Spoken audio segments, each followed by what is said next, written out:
Welcome to episode 69 of the Biztape, your all things music, business, and media podcast. I'm Colin McKay with my host, Joseph Wasilewski, and we are here at the funny number episode. 69, okay, baby. Well, we just lost so many people. 69. We had to get it out of there. Do you get it? Do you get the joke, audience? Maybe if we keep recording to like 420, it'll just come back all the way around.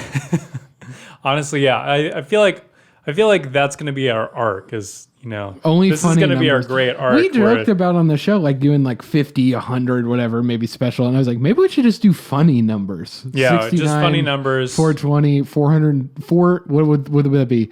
4,269, all the big numbers. Hell yeah. Oh, God. Well, 4,000 episodes? That would be insane. Is there a podcast with thousands of episodes? I bet if you're a daily podcast.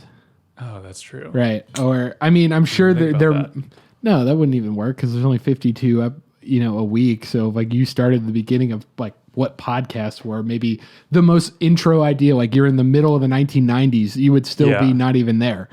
Yeah, that's crazy. We would literally, it would take us decades. Yeah, if we did that. So stick around. When I'm in the nursing home for 4,269, we will celebrate then. But if you're still with us after those bad jokes about funny numbers, appreciate you listening. Also, we got our socials at the Biztape pretty much everywhere. Email the Biztape podcast at gmail.com. Also, gonna hit out a reminder for you. We got the newsletter coming back. Coming back like it never started. Anyway, the newsletter is going to be starting off this week. We're going to come into your inbox on Friday. That's kind of what I check think. your spam. Check your spam. Please check your spam. Because, it's a newsletter. Right. In 2022. Joe is working on the format of it. I'm going to be heading it with putting all the information on there. We kind of have a basic draft of what it is, but if maybe you think of something and you're like, oh, you got to totally put this in the newsletter or anything like that, please feel free to hit us up at our socials and the email I listed.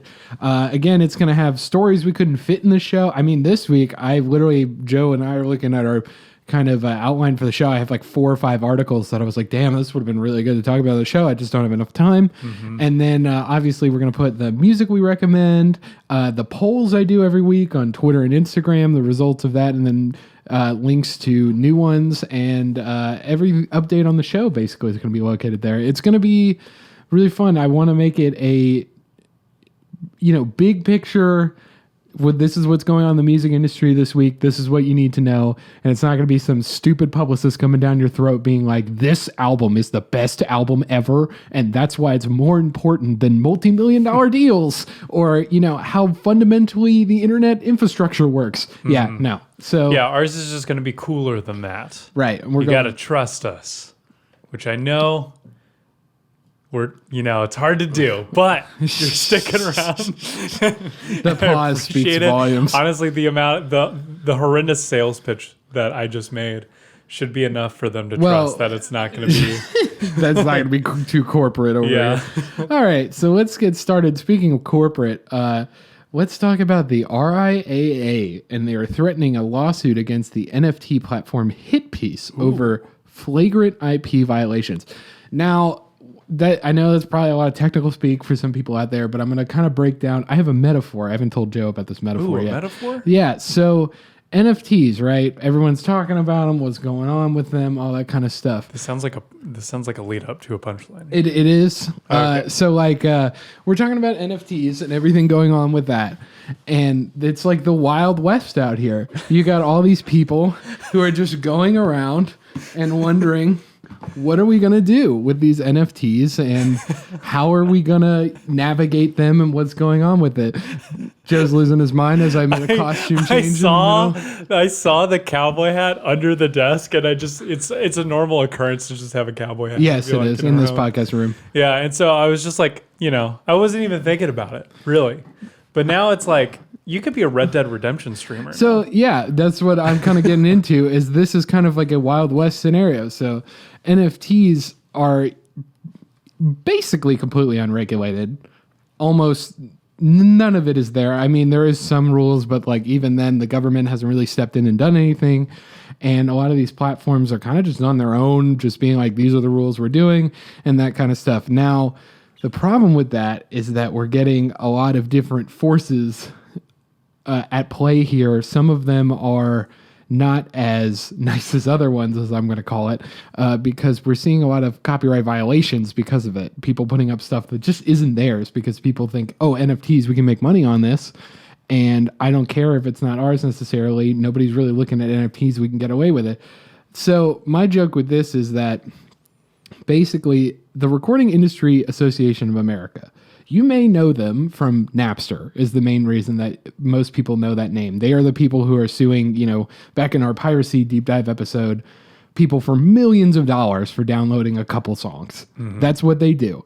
And so keeping with my Wild West analogy, basically NFTs being unregulated pretty much have, some bounty hunters out there is what I'll call them, like lawyers who are coming out and being like, hey, this isn't cool. But now the RIAA is involved. That's the sheriff in town, brother. That's what that is. It literally is the sheriff in town. The RIAA literally is in charge of lobbying for the biggest labels in the world, Warner, Sony, everyone under the sun.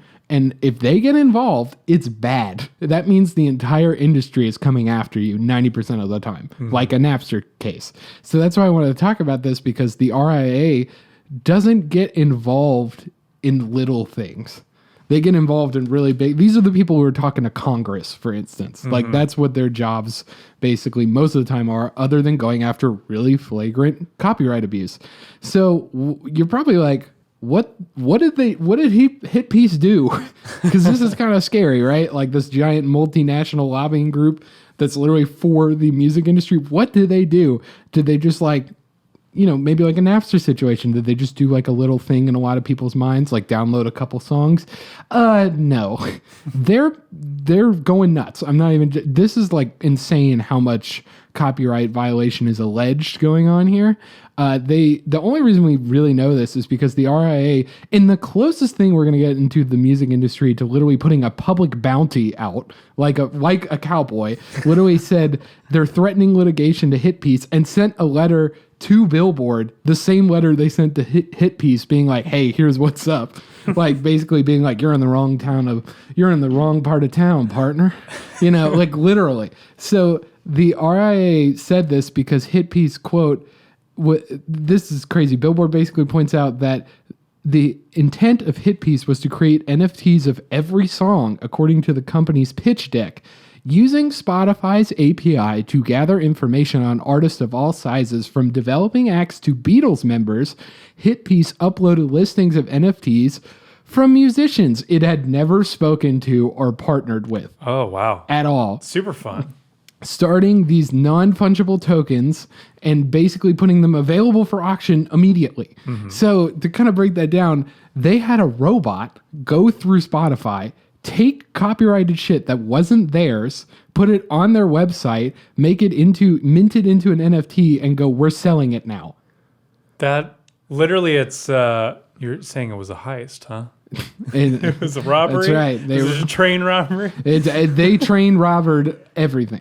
That's the correct verb. Anyway, but like what I'm saying is like it's huge. They just literally systematically allegedly by the RIAA just went through and just were like, here, this is ours now. This is ours now. This is ours now, and not compensating these artists in any way allegedly. So the RIAA points out, which I think is hilarious because we talked about this on our NFT deep dive a little bit, is it's not like when they say we're going to create an NFT of every song, it would sound like it's like, oh, it's the recording. Maybe there's just like a visual or something. No, it's not even that. Like they said, most of these, which RIAA says is likely amounts to yet another form of fraud, is basically just the cover art. It's not even like the full song and like it's just like they took a cover art and they minted it into an NFT, which most of the time it just means that there's a link to an image behind a lock that you can say you own now, even though the artist had nothing to do with it. Yeah. Yeah. So they don't get any royalty off of it. They don't get any kind of. Yeah, and that's kind of why the RIAA is going in here, because they're saying, hey, you didn't talk to all these people from these companies we represent, and guess what? Our companies sell intellectual property, and you're taking our intellectual property. So, yeah, they're in kind of some shit. I'm going to say right now that Hit Piece did tell Billboard, and a rep from them said, quote, we never used or sold any copyright music without permission, and Hit Piece would not do so. Any stories to the contrary are false. So regular, Shaggy, it wasn't me. And so the representative was also, this is my favorite part, was unable to answer when asked if Hit Piece had consulted a lawyer prior to the launch of the Hit Piece beta site. I'm assuming the answer is big old no. They were there. unable. So okay. they didn't say yes, they didn't say no. They were unable. But I feel like if you're launching a giant business venture and you're speaking for a company, knowing if you work with lawyers is a very important question. Yeah. To pretty much immediately have an answer to. I looked up on the Hit Piece site because honestly, a previous guest, Rachel Gutman, was one of the first people that kind of turned me on to the story. They were talking about, what was going on, and some of their clients were even on this site. And the funniest part is that there was a whole thing of people being like, is the site down? Is it not down? Because, people don't want NFTs sold to people that they have no association with. And now if you go to the site as of recording, it says, quote, we started the conversation and we're listening. Which I'm like, is that just like speak for please don't sue me? Like, guys, we hear you. We know. Don't worry about it. We're right. gonna It's solve not like it tomorrow. Let's just go to bed. Let's just think on it. we learned our lesson. We learned our lesson. Leave us alone. It's okay. We're in timeout. Yeah, okay? the U.S. Marshal, don't come knocking on my door. Anyway. But like, this is what I'm saying is that it's so funny because like they just seem. It's really hard for me to come up with like a defense.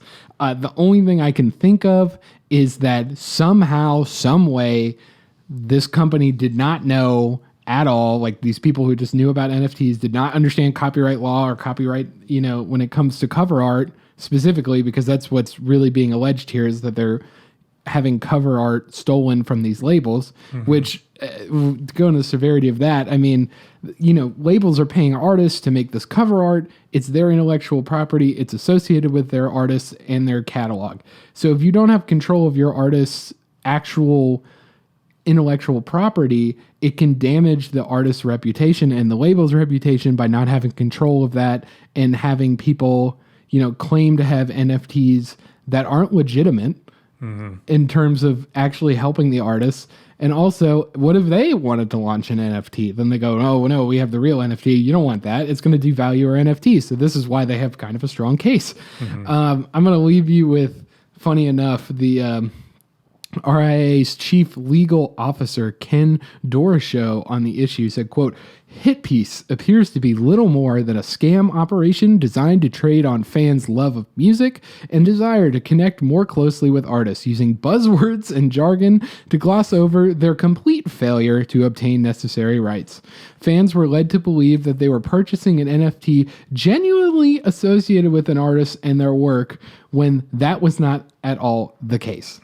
So yeah, that's kind of what I was saying before, is that it was just really funny if you think about it, because it seems very open and shut, is if you've ever looked into trademark law, trademarks, a Coca-Cola, for instance, the actual name and all that kind of stuff. The point of them and the actually having a trademark is to cause not to have consumer confusion. And what's more confusing than having a bunch of NFTs out there that aren't an NFT that's not made by an artist, and maybe they want to launch their own NFT, maybe they have plans for it, maybe they don't even want to be associated with NFTs. What's more confusing than seeing a Dua Lipa album artwork and being like, this must be her, it's got her album artwork and all that kind of stuff. So this was nuts. So bad, so astronomically bad. Joe, what did you think? I have a question, actually. Go ahead. So I've Cowboys heard through the TikTok sphere, as the kids call it, that when you upload something to the blockchain, it's hard to get it off, right? Okay, so I'm glad you brought that up. Yes, it is extremely hard because of the way that blockchain technology works. Because you have so many different, I don't want to get too deep into it. I kind of explained it more in our NFT deep dive if you want to learn more about that. But the point of it is that all these different systems and computers have to come into agreement what's on the blockchain and what's not on the blockchain. And when they say it's like decentralized, that means that it's in a bunch of different locations through a bunch of different computers to simplify it a lot. So the problem is it's not like, oh, we just got to take this off and be gone. It's like, no, you can't do that. It's been uploaded. It's kind of the same fallacy of like, if it's on the internet, you're never getting it off. But it's even worse because there's literally a system in play, a giant international system that is designed to keep things up there and information up there on purpose. And with as well as like having people buy it too, right? Oh yeah. That's also another thing is like, the whole idea of having this NFT in a wallet, for instance, it could be transferred to, 4 wallets from now. Maybe you bought it from HitPiece, maybe you traded to another person, maybe you traded to another person. They can't get it down. I would actually recommend if you're interested in some of the structural problems of NFTs, there's a great video. It's called The Problem with NFTs. It's literally a 2.5-hour YouTube video, but it's fantastic. It breaks down everything that's structurally problems with crypto at first, because you kind of have to understand crypto a little bit, and then NFTs. And that's one of the main things that I can't remember the creator. I'll probably link it in below the episode if you're curious. Or in the newsletter. In the newsletter. Oh yes, this is also an important part about the newsletter. I forgot about that, is that I want to link stuff that we haphazardly mention that I think should be in the forefront. And this is one of them, because this creator did a great job of like explaining how the idea of the blockchain and all this kind of stuff was to decentralize this data, to allow a network and database that you couldn't hack into, you couldn't, mess up with, and that would have access to very sensitive information. Literally the idea of having your medical records on a blockchain. Or something like that, or a house deed on a blockchain. Now, there's so many problems with that. Don't even get me started. But what I'm trying to say is that is how the actual base of it was founded, was to be able to have something secure and able to always be accessed. So with NFTs, that's the problem, is that now you have this stuff that's trademark infringement, most likely, still up in the air if they're actually going to sue and get all that stuff and try to get some restitution here for all these artists. But the point is, they are trying to protect this intellectual property, have access to it, actually control it.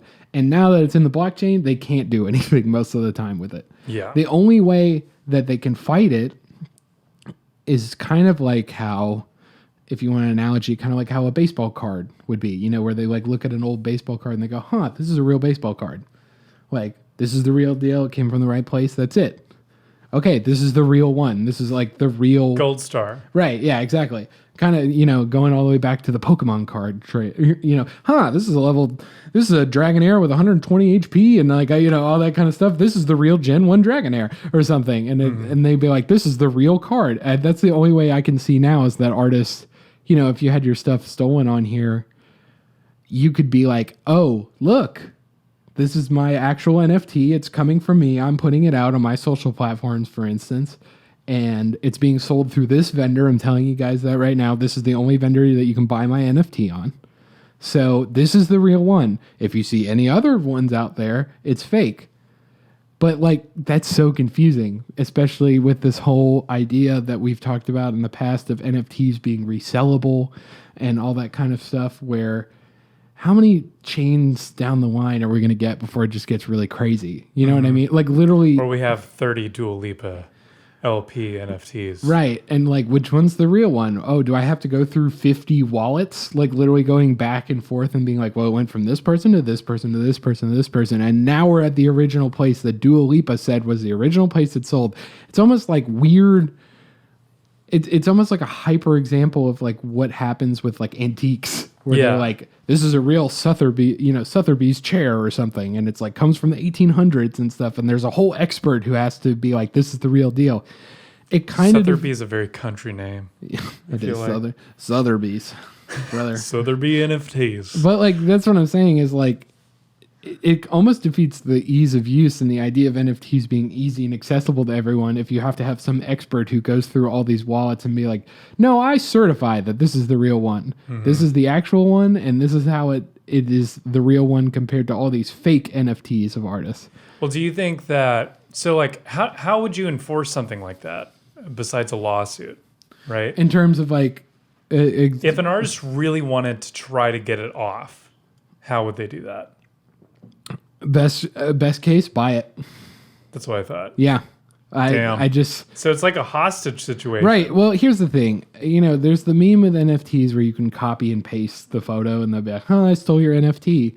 That's not really how it works. The whole idea of like minting an NFT is to basically provide protection against that. It puts it into the blockchain, and then from there you have basically a token, non-fungible token, that proves that you have actual ownership over this thing, right? I like to imagine like the actual marketplace is like a Chuck E. Cheese. You know, I was thinking the same thing. And you have your little NFT token and you put it in and then you win. Has somebody made a Chuck E. Cheese token NFT? Because they totally should. Hold on, let me look it up. Well, you look that up. But the point that I'm trying to figure out is like, basically what I'm trying to say with this is that that's the only way to prove ownership of the thing is your actual non-fungible token. So at the end of the day, it can prove that you own a fake one, but there's no way unless maybe I go through what's known as a wallet history and literally go from everybody's wallet and go, oh, it went from here to here to here to the actual place where Dua Lipa said this is the one, for instance, that is the authentic NFT. So that's what I'm trying to say with this is like, it might take literally authenticators to be like, this NFT is the real NFT. And it's interesting to kind of watch that game play out. I see, Joe, you found some. Yeah, sorry, I've watched I'm deep into Chuck E. Cheese NFT. I've watched. Joe's literally looking up stuff about Chuck E. Cheese, and I've watched that video of the decline of Chuck E. Cheese. But yeah, it's a mess. Is the point I'm trying to say. If you're confused by what's going on and all that kind of stuff, look, I've looked into NFTs. I kind of understand how NFTs work, and it's confusing to me. So if you want NFTs to have a future in the music industry, we have to make this kind of easier and less confusing. And when there's giant trademark, issues like this, it's not going to help. Yeah. At all. And so I basically kind of got to the point with our viewers on our poll. I asked everybody, I said, hey, do you believe in the future of NFTs for musicians and the music business? And most of you said no. And I don't blame you, because what was that? All that shit I was talking about at the end is confusing.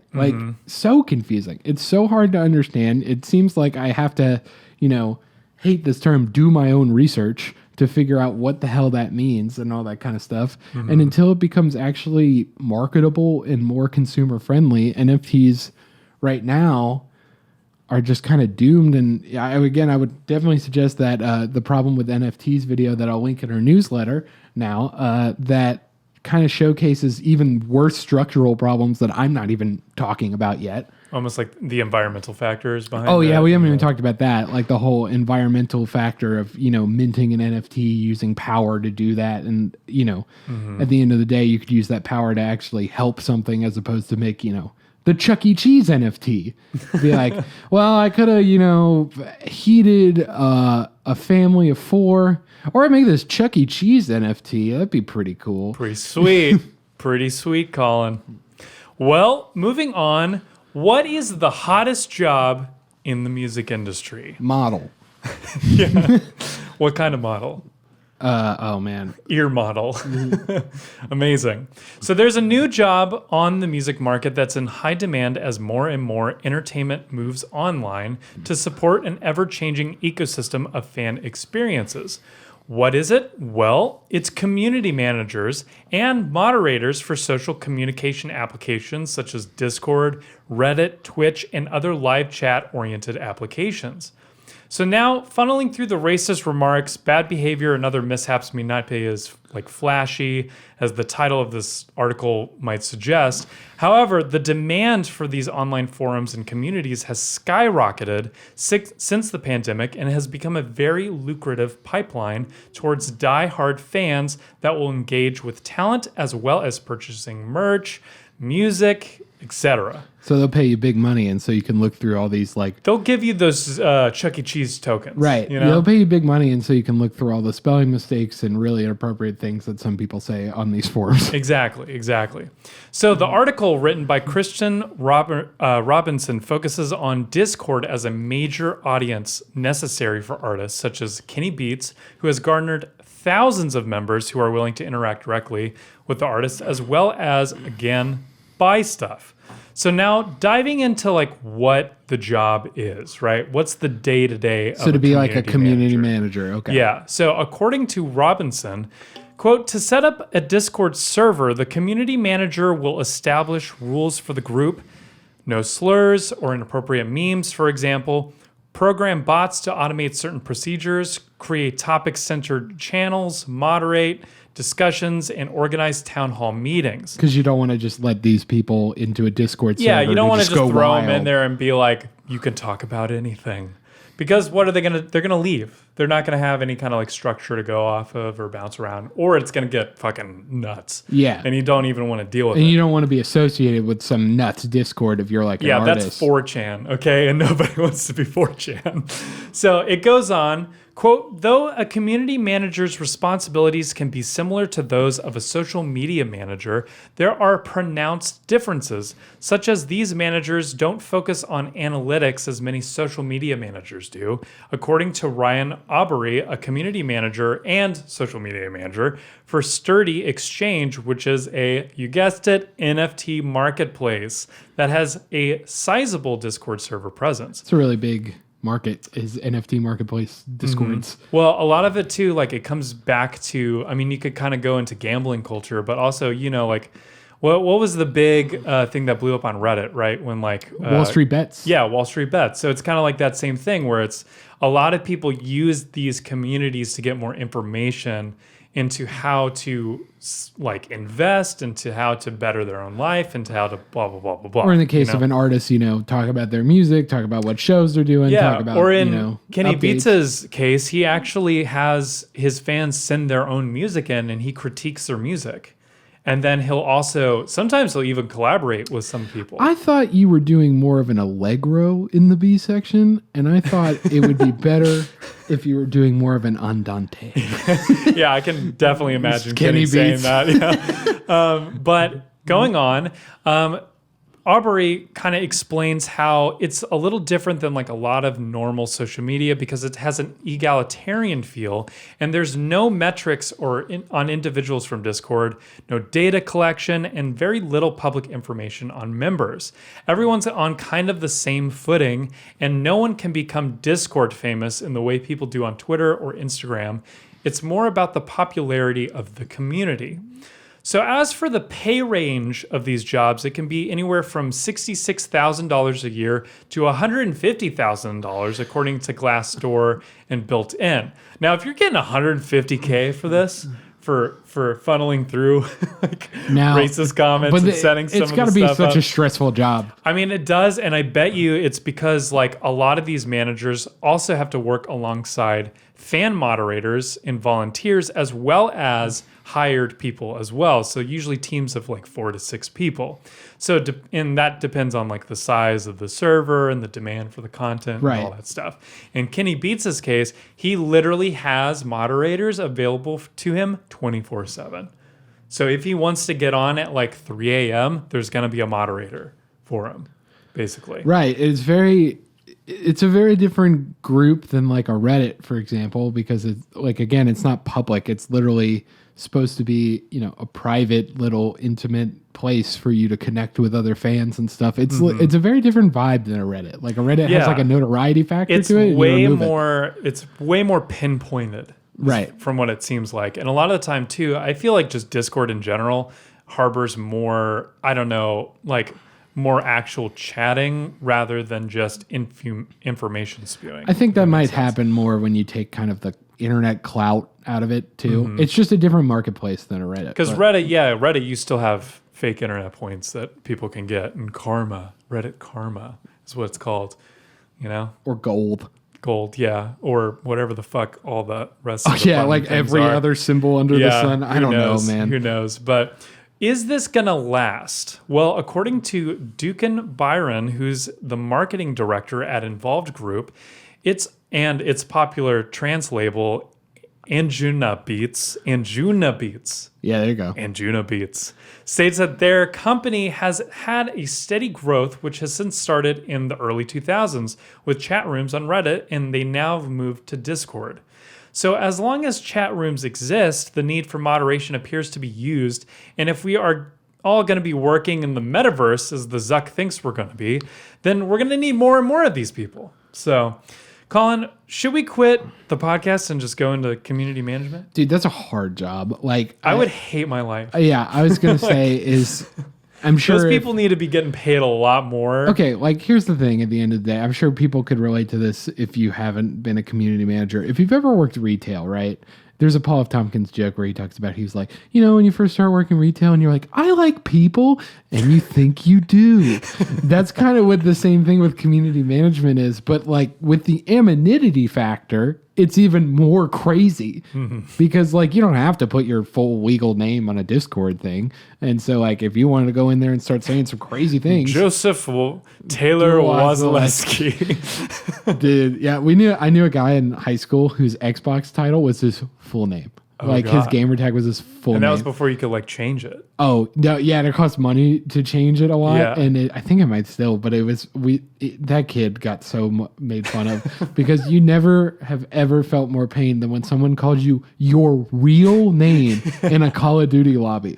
Like, come on. Anyway, but like, yeah, it's a hard job to deal with literally the general public because that's what you're trying to attract is fans of it. But you're trying to attract everyone and anyone that has an interest in it. And like a Reddit, Discord is free fundamentally, unless you want to get like the pro with like some added features, but it's mostly free. Mm-hmm. So you're dealing with the general public, and that's a really hard job. And it's also very difficult because you are dealing with not only the community, you're dealing with the artists and their teams, I would imagine, because you act as an arm for them. Yeah, it's almost like a PR job. A liaison. A liaison, yes. Yeah. Mixed with also like, I guess, a lot of coding experience as well, from what it seems like. So, yeah, because Discord, unlike a Reddit, you can kind of get more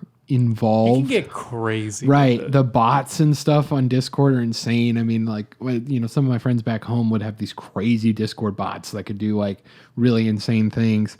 But like the point is that, yeah, if you had coding experience and you could actually make some of these features actually, improve a Discord better than maybe other Discords and have people hanging out in there more because you have more features, then yeah, like we would love to have community managers that can do that. If I was an artist, I'd be like, cool, you can actually add on to my product as opposed to just managing what's going on here.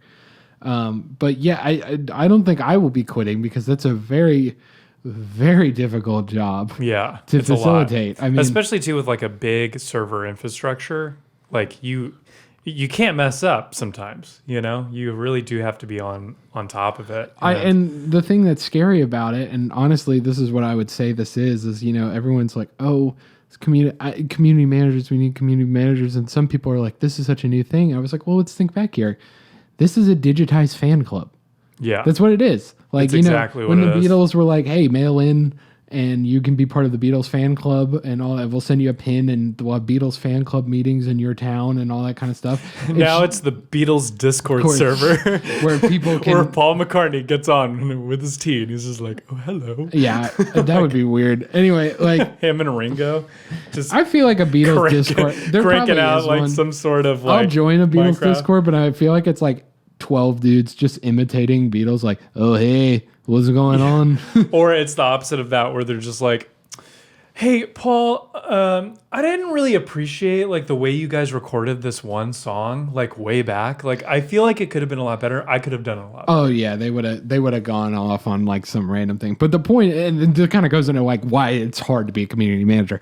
But like yeah, I think it's extremely difficult. It's definitely an evolution with it. I mean, the music industry and entertainment has to evolve with technology, and like you kind of listed out later on, it went from chat rooms to Reddit, and it seems like Reddit's kind of pulling Coming down away, a and we're little going bit. to Discord because we kind of want more of the intimate vibe and the chance that you're going to talk with them more, even though Reddit kind of has that. But then you have like, I say Reddit and Discord are kind of like two sides of a coin, where Reddit's like obviously more in the forefront in the public, but then like you kind of deal with what we were talking about with people trying to chase clout and be different. You know, when you're behind closed doors, you act very differently, and Discord basically acts like a behind the closed doors Reddit in a lot of ways, where only people in this community can see it, and you're not trying to literally get upvotes to feel better about yourself. So Have you seen any Discord servers that have done this well? Yeah, but like, to be honest, I haven't seen many artists come into this space just yet in terms of it's mostly producers from what I've seen. Yeah, it's a lot of, and it's just because I think Discord is still coming up into the public space, and I'm sure for some of you, maybe like me, who have been using Discord for years, you're like, really, Colin? Discord's coming up in the space? And I'm like, go talk to a 40-year-old and ask them about Discord and come back to me. You know what I mean? Like, it's not regular thing. Like, I know people who are 55 years old that use Reddit like regularly. It's not all the way in, and there's kind of like a weird thing with Discord where it's not as innate to be like, oh, I understand this immediately. Like, there's a kind of learning curve to it, so it's still coming up. So I feel like there's a lot of artists that are still hesitant about trying to do it. I feel like you're saying, like producers and stuff like that are doing it, and other people who are more in the technical side. Also, like you were talking about with trance and specifically electronic music that I've talked about in the past, is that electronic music specifically has attracted a lot of tech savvy people a lot. Yeah. So they are usually the people who are kind of like, for NFTs, for example, are They're going to have the data mining. Right. They're going to be computer. the people who are like right on the edge and like are like, oh yeah, we're ready to do this because we're mostly technically minded. But like if you go to genres that are more antique, like a country music, or, you know, actually, funny enough, I could believe classical music could have a pretty vibe in Discord, but maybe like Americana or like you know, that kind of stuff where it's just an older audience or a less tech savvy audience we just haven't seen as much. But I definitely think it's an interesting space because of the difference between a Reddit and a Discord, and having the closed doors of it, and having the ability literally not to have a web page where somebody does something stupid and then everyone could just link out to it. Like Discord, yeah, you could do it, but there's kind of a couple more steps, and at the end of the day, you could just make your Discord private, you know, or something, if something really bad happened, which I don't support, but it kind of gives more moderation tools to these teams. Do you think, like, what do you see in the horizon for the next thing, for the next like fan engagement technology? I definitely think Discord is coming up. I think it's still, in terms of community management, still has ways to go. Especially, I can't remember what exactly the paid Discord service is called. It's like Discord Pro or something. I can't remember. But it has like a lot of features that are interesting. And I think as more people kind of navigate to having multiple Discords and different communities they interact with personally, it's just going to cause the the program to grow bigger, and the developers to even put more features in there. And I think Discord has some ways to grow. I definitely think Reddit might be on the way down a little bit, just because it hasn't been in favor for a while. And It seems to, like, since there was like a lot of crackdown with like some of the stuff with Reddit. oh yeah, there was a whole thing with how Reddit moderation works, which kind of goes back to my thing. It's like you are an arm, and even worse on Discord, you are directly associated with an artist most of the time. Yeah. Or you're a fan, which is also another thing we didn't talk about, is like, Do we think that's okay? That like some people are getting paid and then some people are volunteers? well, that's kind of the thing, and it's a case-by-case basis, is are you doing enough to really facilitate this as a job, or are you just a fan who, you know, maybe like 10 hours a week as a hobby likes to talk to people and, you know, hey, I'll moderate it because I'm really passionate about it. But that's been a discussion for years, especially on Reddit, about like paying moderators, who gets paid, who doesn't, and where that lines cross. And I think it's a personal distinction for each server to deal with. Because I definitely think there's different levels of moderation. You should just get that server clout and then just be like, yo, Kenny, you got to pay me now, buddy. Yeah, I don't like it, innately, because there is, for a lot of smaller creators, kind of a line of, hey, do you want to do this for me as a fan? And there's like a power dynamic there.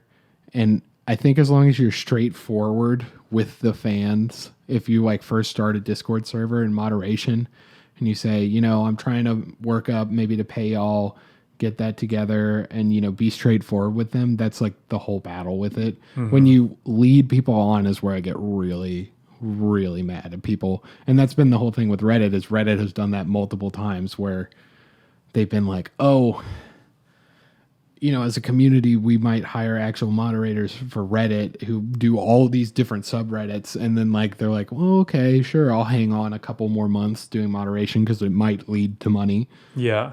But then it never does. Right. And that's kind of because you'll get your karma. You'll get your exposure. Exactly. That's the whole problem. Your Discord karma with your NFT blockchain. You'll get it. Yeah, you going a little crazy here, Colin. I know you are. It's just like, hey, you go in there with your Discord NFT picture and you go, who's boss here? You see that fucking square? No, it's the diamond now, right? Like on Twitter. One. Yeah, where you can show that you have an NFT on Twitter. It's like, hey, I'm the boss here with my fancy ape NFT. I think it'd be really funny if you had one of those and all it was just in plain text. I know NFTs are all about being ironic, but I think it'd be really funny if you had that attitude with an NFT that just said the word NFT in Times New Roman and there's nothing else about it. I bet you it's been done. It's been done, but I would love to see that, somebody being like, you want to see who's boss around here? Do you want me to put the cowboy hat back on? And then there's one in Comic Sans, and then there's one in... Right. God, man. All right. So, yeah, more technology is kind of the new theme for this. We've been on themes lately. We were on steampunky meets Western episode. It's a very Westworld episode. Yeah, or my personal favorite, Cowboys versus Aliens. Oh God, with Daniel Craig. Yeah, where he's just firing the Winchester into a UFO, and we're supposed to believe that kills it. That's happening. Yeah. Anyway, but yeah, it's this. The theme of this has been weird new technology and what ifs kind of stuff, and it's gonna continue with our last topic. Let's talk about Foo Fighters. Ooh. Foo Fighters. Foo Fighters. Foo Fighters. Before I get into the story, it's about Foo Fighters playing a concert, and I will pay money if they can get Christopher Walken to do it because it's big enough scale that it would be so funny if they did. So Foo Fighters are playing a free concert, and they're live streaming after the Super Bowl. Whoa. On Facebook, Instagram, and VR. Oh, in VR? Okay, let me get to this. So, have you ever wanted to be a Sims character at a Foo Fighters concert? Well, here is your chance. Basically, after the Super Bowl ends, the Foo Fighters will be playing, quote, in an 180-degree virtual reality concert in Horizon Venues, which is Meta/Facebook's social VR app. Oh my God, man. I knew you were going to have a field day with this. As Variety illustrates, some of why this is a huge deal for Meta. For Meta, the Foo Fighters event is aimed at shining a spotlight on Horizon Venues, designed as an immersive Metaverse VR environment that lets people interact using digital avatars via MetaQuest VR headsets, known formally as Oculus Quest, which I was listening to Linus and Luke from WAN Show from Linus Tech Tips, and they brought up the great point. Why the hell did you all rename that headset? How cool did it sound when it was just Oculus Quest? Now it's the MetaQuest headset. It's super meta, Colin. It's so bad, dude. I feel like at this point we need to start making a drinking game whenever we talk about Meta. Facebook. Yeah. Sorry. Meta. Yeah, Meta. Do not get that confused.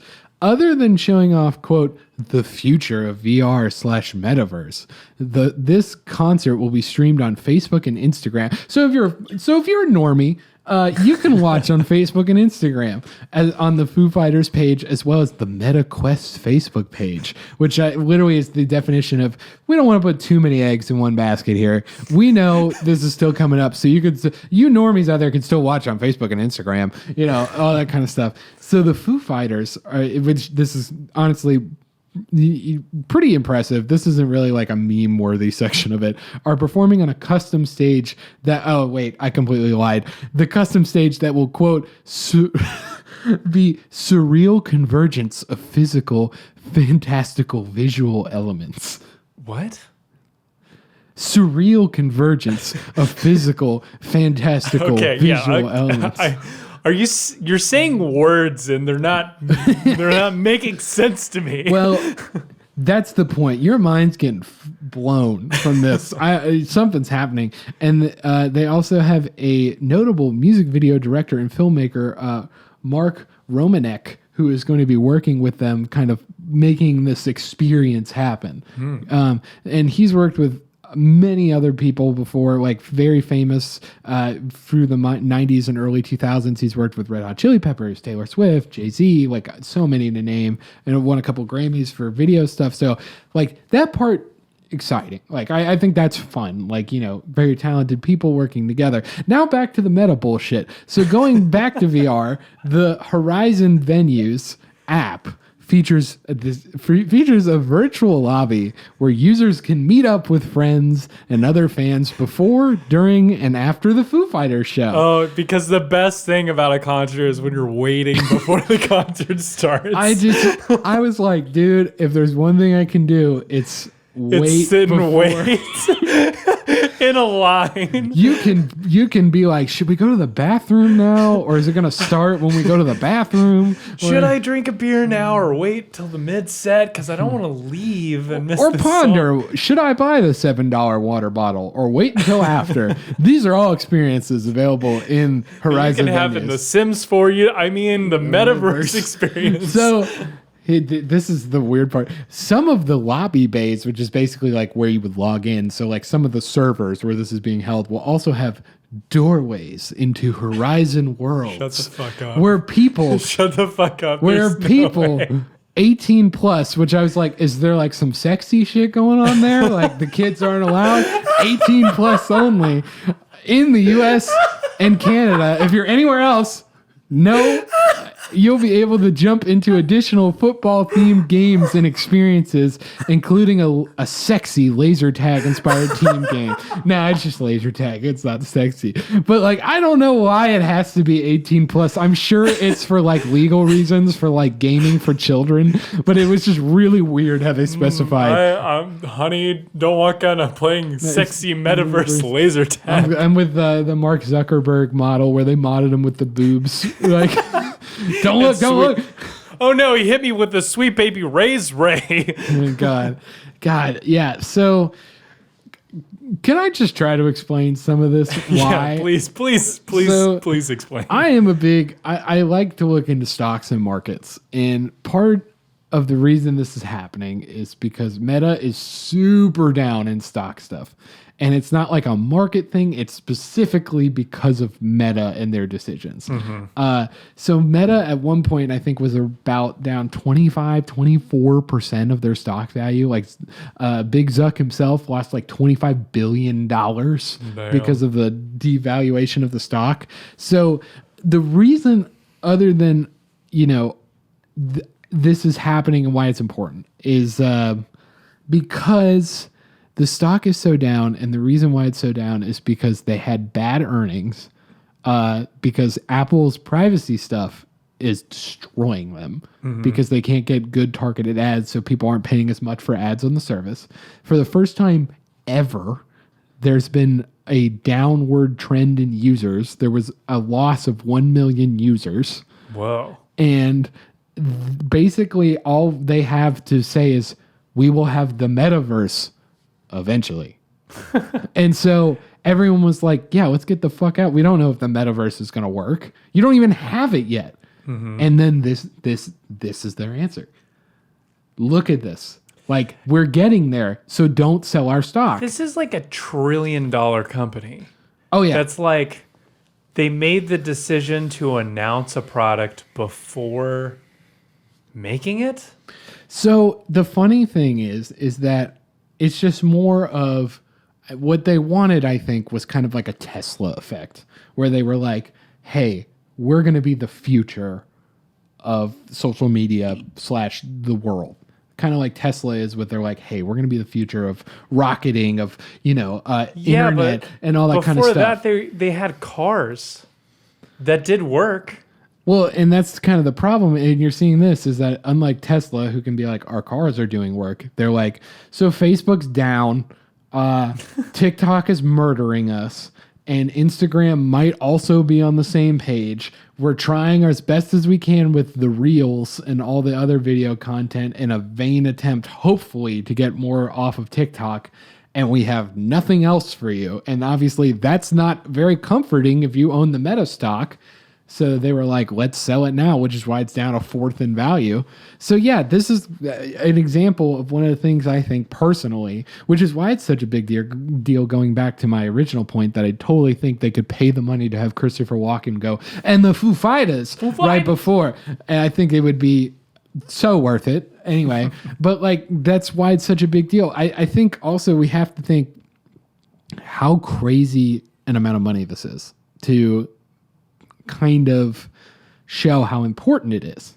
So this is happening post the Super Bowl, right after, not like when it said it's supposed to go on at 8:00 Pacific time or when the game ends. Mm-hmm. So they are trying what every TV network has done always, which is basically the same thing of putting a pilot out right when the Super Bowl ends because people got their TVs on. Mm-hmm. So that's why they're doing it there, because they're like, oh, people are awake, they're ready to consume content, they're with friends. Concert. That would make sense, right? Go to a concert. Foo Fighters concert. Foo Fighters are a big band. Foo Fighters, I could argue, could play the Super Bowl by themselves. They're, in that same capacity. If the Red Hot Chili Peppers could play it, they could play it. And so that's how huge this is, and they're paying millions of dollars to make sure this technology is ready to go up to speed and everything, making sure that the Foo Fighters are getting paid enough. They have all the equipment they need. They get this fucking producer video guy who's going to make it look crazy awesome in 180-degree VR. It's an expensive affair. And the reason why is because they need it to look great. Mm-hmm. Because their stock is down 25% and nobody has hope right now. But what if it looks like a potato? And that's the big problem here is like, look, with specifically companies, they have only a couple times a year, if you think about it, to showcase, hey, this is why you should buy our stuff.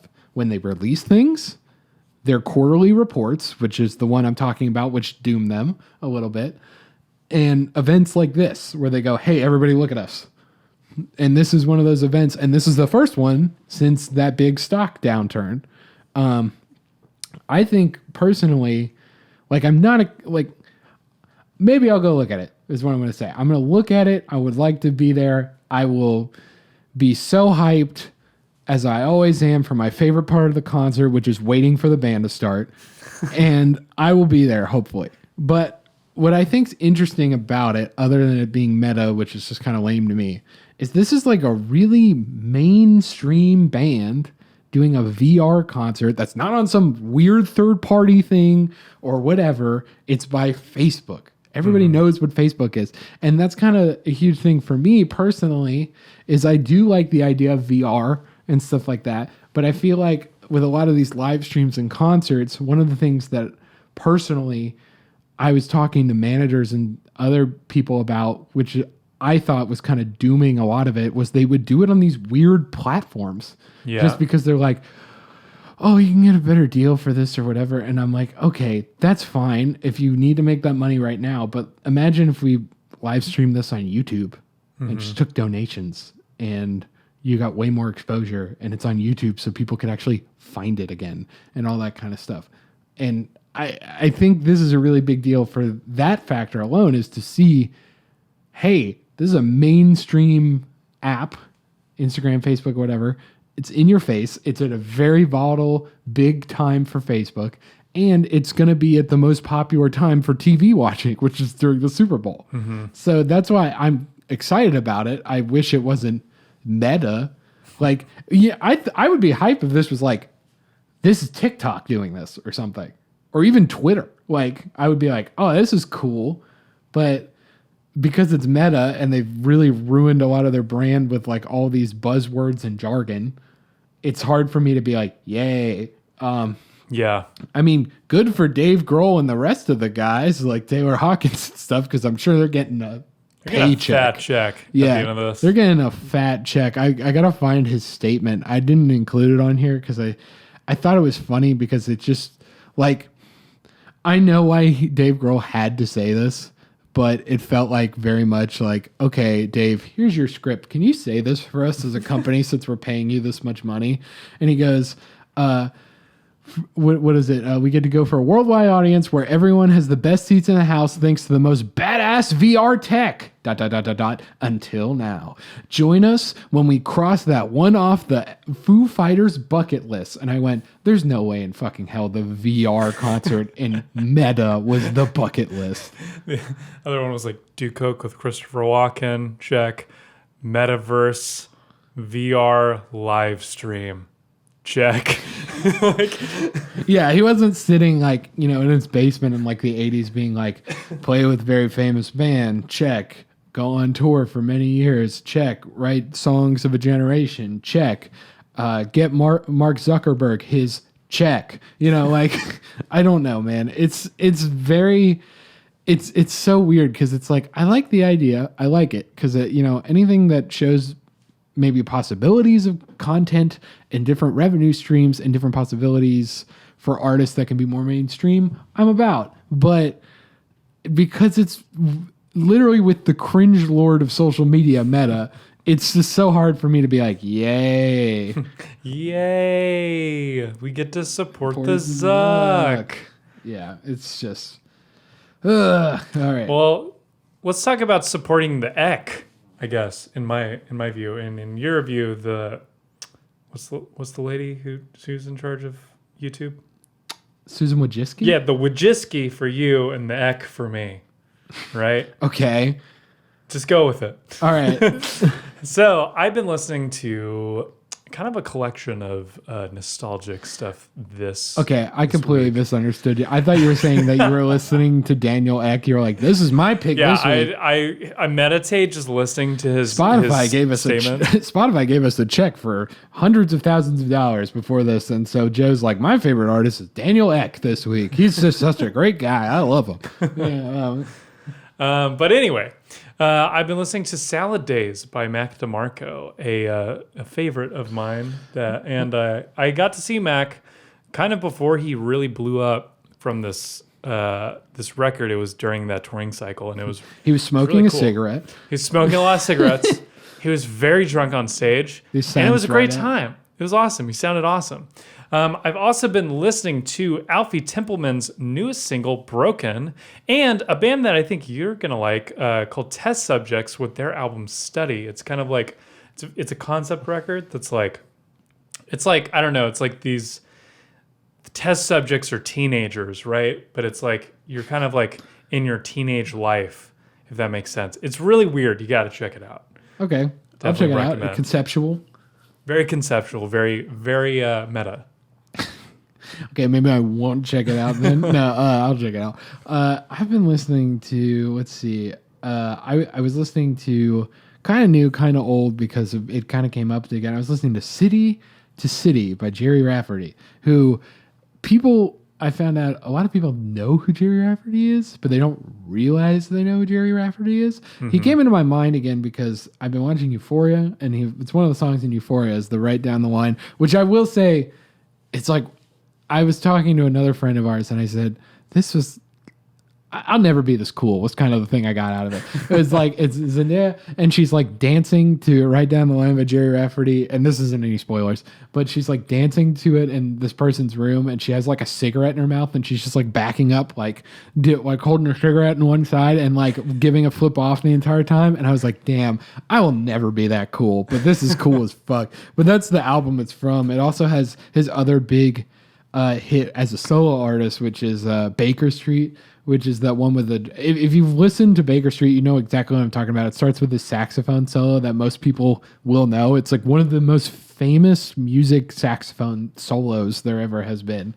But yeah, he's a really great artist, and also people don't know he's the lead singer from Steelers Wheel, who do the "Stuck in the Middle with You." Mm-hmm. That's the other one he does. He was in a bunch of stuff. But yeah, he's really cool. And then I was listening to one of my old favorites, which is Doobie Brothers, which is Minute by Minute, which is a great album. I think maybe I've mentioned it in passing before, but I really do like this album because it's like any great album. It's like really associated in my mind with an event. Mm-hmm.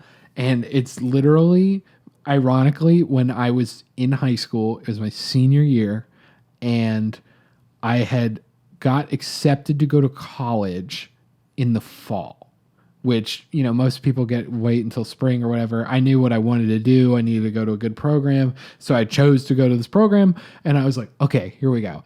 I'm going here. So once you get accepted into college and you're in high school, nobody cares about anything anymore. I could do anything. I could do anything now. And I was a very respectful student, but still I was like, I do not care. And so I remember literally being in senior year, and I remember literally being in like calculus, and I would be listening to, ironically, Minute by Minute. And literally the song goes, minute by minute by minute. And I'm like, yep, this is me. I'm ready to get the hell out of here. And I'm like doing calculus problems. I'm like, any minute now, minute by, I'll be holding on, you know, like all that kind of stuff. And so, yeah, that's what's burned into my mind. It's just sitting in a calculus classroom, looking at the clock, literally listening to Minute by Minute, watching every minute by minute. That sounds like my personal hell. Why would you want to relive that? Well, it's not a hell because it'll eventually end. That's the thing. I guess so. It's a beauty. You know what won't end? The metaverse. or this podcast. Or this podcast. Except now.